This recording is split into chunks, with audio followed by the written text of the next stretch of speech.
Stephanie Crowe. On the morning of January 21st, 1998, the family of 12-year-old Stephanie Crowe was shocked and distraught when they found her dead on the floor of her bedroom. She had tried to run for help, but had died on her doorway. The young girl, who lived in Escondido, California, with her grandmother, parents, younger sister, older brother, and family dog, had been stabbed 9 times. There were no signs of forced entry into the house, and while Stephanie's window was unlocked, the screen was still in place. The surrounding grime and dust had not been disturbed. The sliding doors in the bedroom of Stephanie's parents were found to be unlocked. However, any intruder would have had to sneak past the two without waking them, which seems unlikely. There were no knives anywhere in the home which matched the wounds made on Stephanie's body, and no bloody clothing could be found. Later, it was found that the Crowe family had a habit of leaving the laundry room door unlocked, a door which they used as their main entrance. To authorities, it seemed quite possible that someone in the family was responsible for the grim murder of a 12-year-old girl, and so the family were questioned extensively. Their clothing was confiscated and their bodies were examined for injuries. Stephanie's parents were put up in a motel, while the 2 children were taken into protective custody at the Polinsky Children's Center.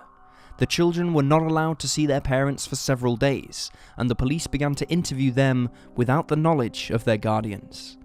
Stephanie's older brother, Michael Crowe, who was just 14 at the time of his sister's murder, was taken to the police station several times and was considered the primary suspect by police in their investigation.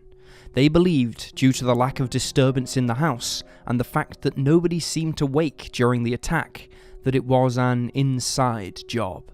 According to the investigators, Michael seemed distant and preoccupied in the aftermath of the tragedy, while the remainder of the family grieved for their lost daughter and sibling. During one of the sessions in which Michael was questioned without the consent or knowledge of his parents, and even without a lawyer present, the police told Michael that they'd found physical evidence linking him with the crime, including her blood in his room, and that his hair was found in her grasp. They also claimed that he had failed a test with a truth verification device, and that his parents were convinced that he had done it. These unjust lies weighed heavily on his shoulders. At just 14 years old, Michael must have felt that the world was against him. After 6 hours of relentless questioning, he gave a vague confession to the authorities.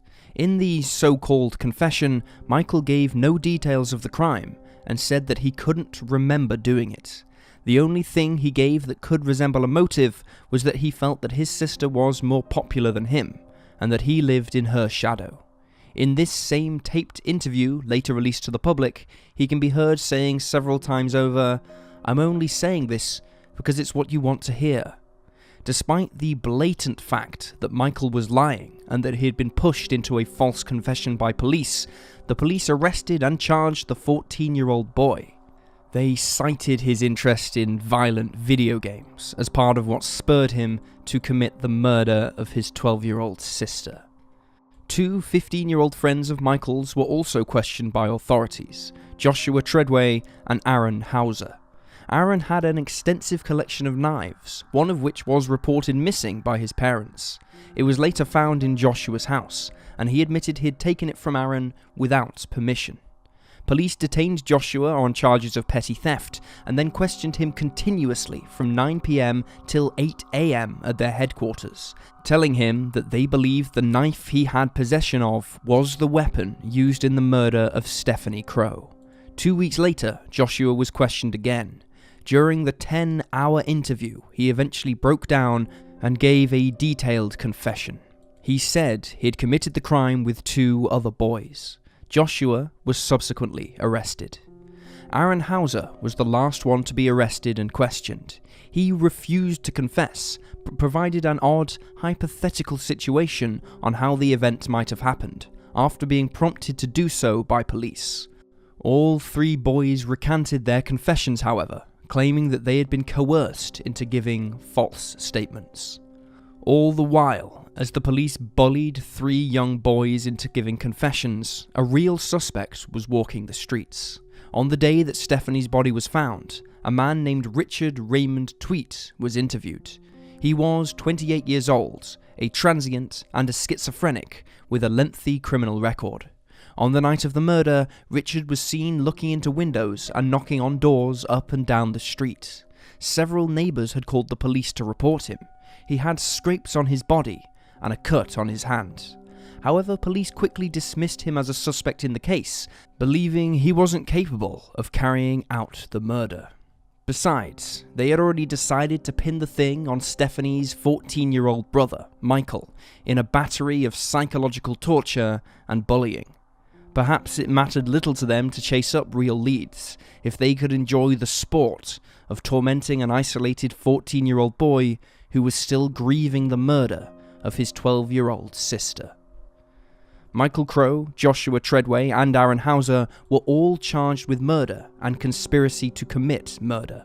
They were each imprisoned for 6 months as prosecutors prepared for the trial. Just as the trial was set to begin, Stephanie's blood was found on a shirt belonging to Richard Tweet, the transient man who'd been interviewed on the day of the murder. The charges against the 3 boys were dismissed. Afterwards, the Escondido police fell silent. They abandoned the case for several years without charging anybody with the murder. The case changed hands several times over the course of 2001 and 2002, and the trial against Richard Tweet finally took place in 2004.